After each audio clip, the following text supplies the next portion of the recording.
Magandang araw mga ka-farmers. Ngayon ay mukhang sinuswerte tayo ngayon mga ka-farmers kasi nanguhuli kami ni Chris ng isda doon sa may sapa mga ka-farmers. At saka mayroon pa kaming nakuha na shell mga ka-farmers. Ayan mga ka-farmers, kung makikita natin, yan. Yan.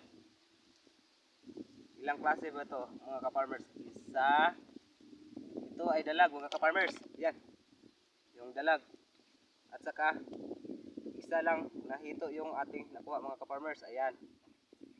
Yan. Mga buhay pa. At saka ayan pa mga ka-farmers. Ito yung tinatawag dito sa amin na banisil mga ka-farmers. Ito ay kinoculture mga ka-farmers. Ayan. Ang itinanim natin dito mga ka-farmers ay kalahating kilo lang mga ka-farmers. Yan. At saka ngayon ay sobrang dami na nila. Ito ay sa putik lamang sila nabubuhay sa may putik. Yan. Maliit pa to mga ka-farmers kasi lumaki pa to hanggang mga ganito mga ka-farmers yung isa. Yan mga ka-farmers. Doon sa Liklanaw ng Marawi City, ito ay sobrang dami mga ka-farmers kasi sobrang laki mga ka-farmers. Ayan. Ayan pa mga ka-farmers. Yan. Ito yung tinatawag doon sa Davao na karpa kung lumaki na mga ka-farmers. Ayan. Yan. Yan mga ka-farmers. Pero ito ay maliit pa. Bitan mga ka-farmers. Yan. Yan. Makikita natin mga ka-farmers. Pero iba yung karpa dito sa amin. Dito sa Zamboanga mga ka-farmers kasi yung giant na tilapia. Pero sa kanila doon mga ka-farmers ay ang tawag sa malalaki dito yung aabot na ng 40 kilos, 25 kilos ay karpa. Dito lang sa amin ay piitan kasi ang giant tilapia ay karpa dito sa amin mga ka-farmers. Yan. At saka ayan pa mga ka-farmers.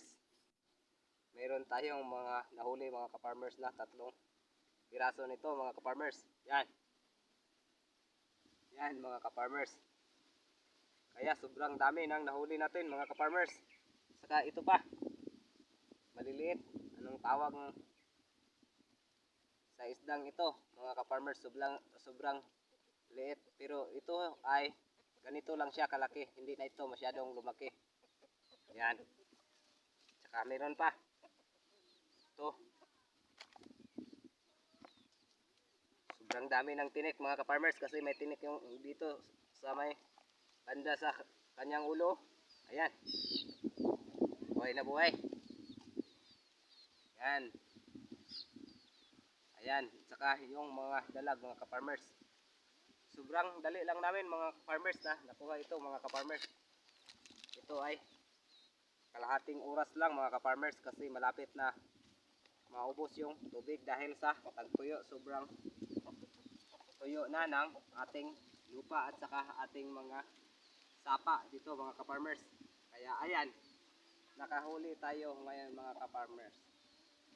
Ayan. Kaya ayan ang swerte natin ngayon mga ka-farmers. Sa lahat ng nanonood dyan, please subscribe to our channel and hit the notification bell para updated kayo sa aking mga video. Tayo ay mga small farmers, walang pera, tayo ay magsipag at saka magtiyaga at magdasal sa Panginoon mga ka-farmers. Thank you for watching.